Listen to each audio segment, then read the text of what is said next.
Night Vision Phantom.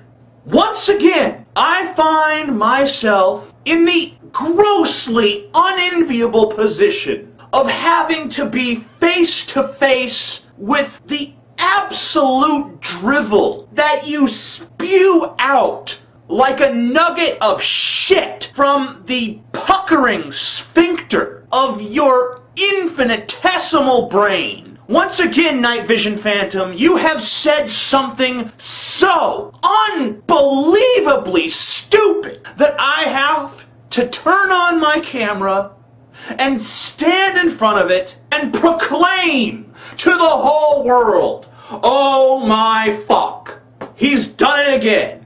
He's hit another ball out of the fucking park for stupidity. Once again, ladies and gentlemen, the world's dumbest YouTuber has made the world's dumbest video. Just when you thought it couldn't get any fucking stupider, it did. I don't even want to make this video. I feel sorry for you. You have my deepest condolences for whatever the fuck is wrong with you. And it's a lot.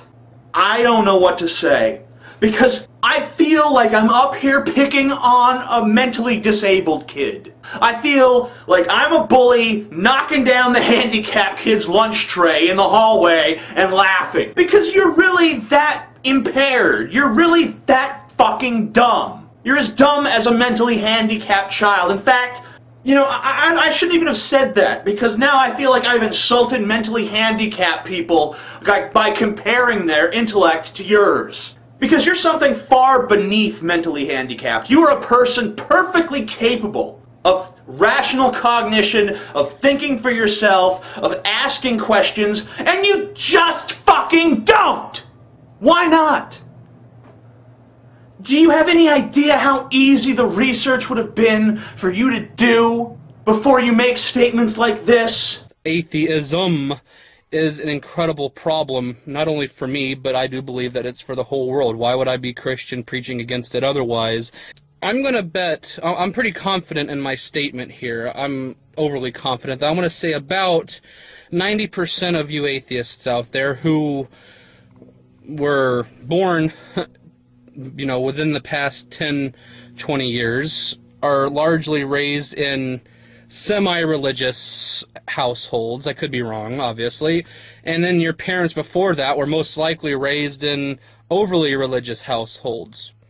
Now, I want you to kind of look back on how the way society has changed since your grandparents' time on to this point in time now. I want you to look at the overall general way of things like crime rate and just an overwhelming majority of, you know, negative things that have come out since then. You want me to look at the crime rates? Why should I look at the fucking crime rates? You haven't looked at them. If you had, you couldn't possibly have made this stupid piece of shit fucking video. But I will. I'll look at the crime rates. In fact, I'll help you look at the crime rates. And I know this is the first time you're seeing this information, because if you had seen it before, you wouldn't possibly have been stupid enough to open... Actually, I'll take that back. You still would have been stupid enough to open your mouth and say the shit you just said, because facts just don't have any bearing on what comes out of your mouth, do they? But for the sake of fucking argument, here is the fucking crime statistics, okay? Now, since we don't have time to look at all crimes, let's just look at murder. Now, here's a chart that shows the homicide rate from 1900 to 2004. Now, the first thing you'll notice is that it's not just a line where we get progressively worse. It varies. It goes up, it goes down, it goes back up again. In 2007, which is the most recent year that I could find statistics for, there were 5.6 murders per 100,000 people.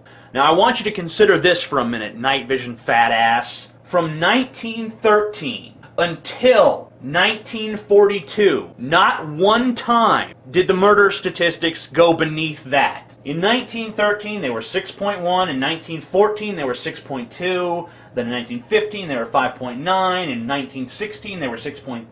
Then 6.9. Then 6.5. Then 7.2. Then 6.8. Then 8.1. Then 8.0. Then 7.8. Then 8.1. Then 8.3. Then 8.4, etc., etc., et motherfucking cetera. By the way, asshole, if the murder statistics correlate to anything, they correlate to new drug laws. Every time we've passed a new drug law, the murder rate has gone up.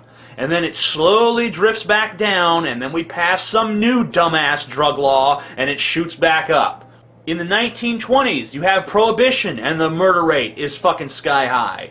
And then it starts to settle down in the 1960s, and then dumbass Nixon declares the fucking dumbass drug war in 1969, and the fucking thing shoots back up. So if you want to talk about a correlation, there's a fucking correlation.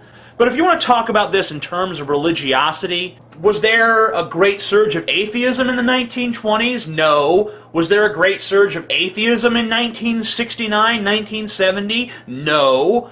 Atheism is not tied to murder, or any violent crime for that matter. And the violent crime statistics largely mirror the murder statistics, by the way. But you know what? While I was doing this research, there was an interesting correlation that I started to notice, and I'll share it with you right now. Mostly just for a lark, I looked up church attendance rates by state.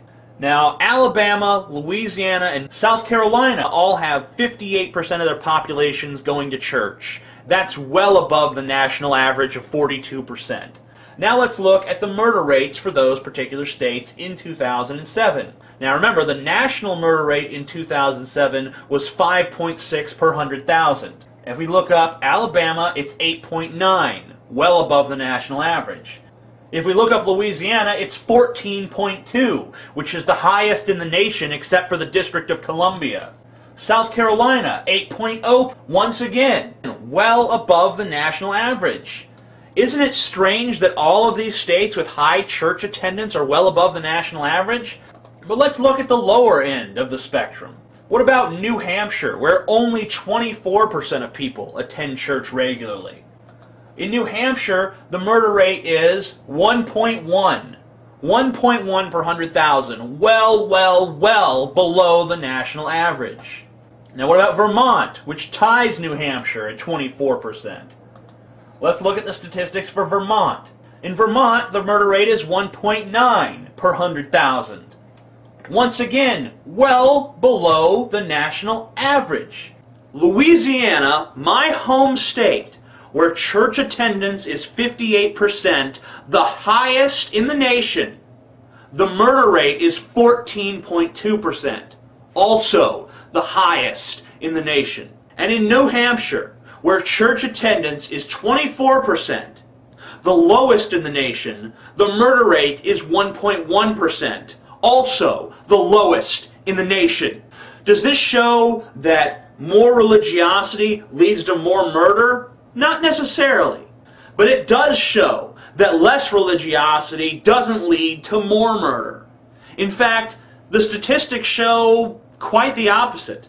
So, the data just isn't in your corner, you pusillanimous waste of fucking life. But even if it were, let's say you had a chart that showed that as society became less religious, it became more crime-ridden. Let's say you were in possession of those statistics and they were airtight. They were irrefutable. Let's say you had that. Would that prove that atheism is wrong? No, not really. It would just show that as people became more atheist, they became more prone to crime. What if I showed you statistics that said that the more people believed the earth was round, the more likely they were to commit crimes? You know, would that change the roundness of the earth simply because it made people violent to think so for some reason? No. People's behavior upon learning something doesn't have any bearing on the truth or untruth of what they learned. So even if atheism made people violent, savage, barbarian fucks who cut the heads off children and drink their blood in the fucking streets, that doesn't go one way or the other to answering the question of is there a God or is there not? What you're basically arguing is that if we allow atheism to spread, there will be dire social consequences. But what you have no regard for, what you obviously have no regard for, is the truth. If there is no God, then people shouldn't believe in fucking God. A utopia built on a foundation of lies is a utopia of lies. But thankfully, that's not the case. if you look on the global stage, the nations with less religion tend to have less crime, too. And let me make it clear to you, Night Vision Phantom, I don't believe that crime and religion are tied together.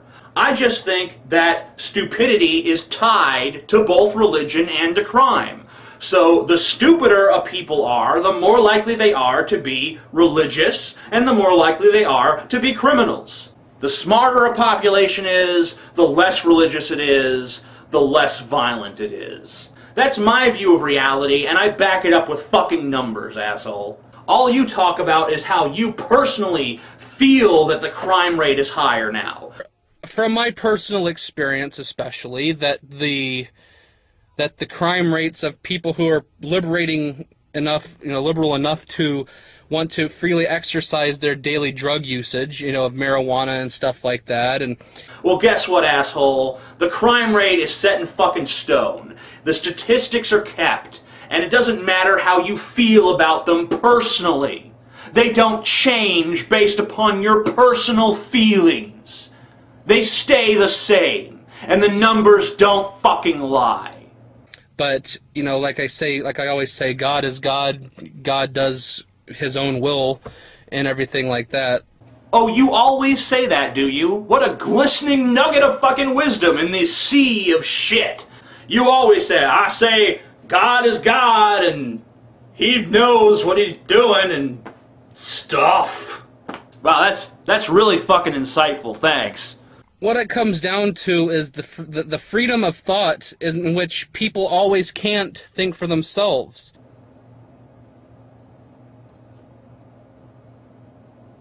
What? If you're thinking for yourself, you're not really thinking for yourself because you're not able to think the way you want to every single time. You're going to inevitably make that bad decision where you can't. Did you go to the George Bush School of Elocution? What the fuck are you talking about?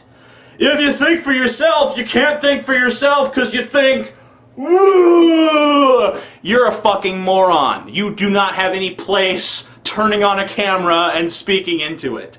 What you need to be doing is bagging fries over at the McDonald's. Actually, I'm sorry, that's too big of a responsibility for you because you'd probably try to eat them. In fact, you'd probably try to reach your big, fat, greasy mitt right into the fryer to grab the fries because your gluttony would just overload what little common sense you have and end up with third-degree burns all over your hands. So I guess a job at McDonald's is actually too hefty of an order for you. Anything that is not Christianity. It doesn't matter whether it's atheism, agnosticism, paganism, deism, pantheism, anything like that. I feel that personally it's from Satan, that Satan does in fact have his grasp on you. He's leading you to believe that what you're thinking, being freedom of thinking from God, is letting you make your own decisions away from the rules and guidelines that God has set for you in order for you to follow and live a happier life. Hey, Coughlin. Richard the Dick Coughlin. That's right, I'm talking to you again. I don't want to start any more drama with you, but do you remember that time that you asked me in that whispery little voice, are you aware that Big Jerry has renounced many of his old viewpoints? No, Coughlin, I'm not aware of that, because it's only happened in a fantasy world of your fucking imagination. This guy is as big a piece of shit as he ever was. In fact, I think he's a little fucking worse. Your dialogue with Big Jer was a complete fucking failure. And if people couldn't see it when I said it before, surely they can see it now, Coughlin. And by the way, Coughlin, while I'm talking to you, people keep telling me about the shit you say in Stickum, how you say I'm out to get you, how you say I'm out to destroy you. Listen, Coughlin, I haven't thought about you in fucking weeks. Get over that fucking shit. Stop getting your little fucking fanboys to troll me and fuck off! Amazing Atheist, peace the fuck out.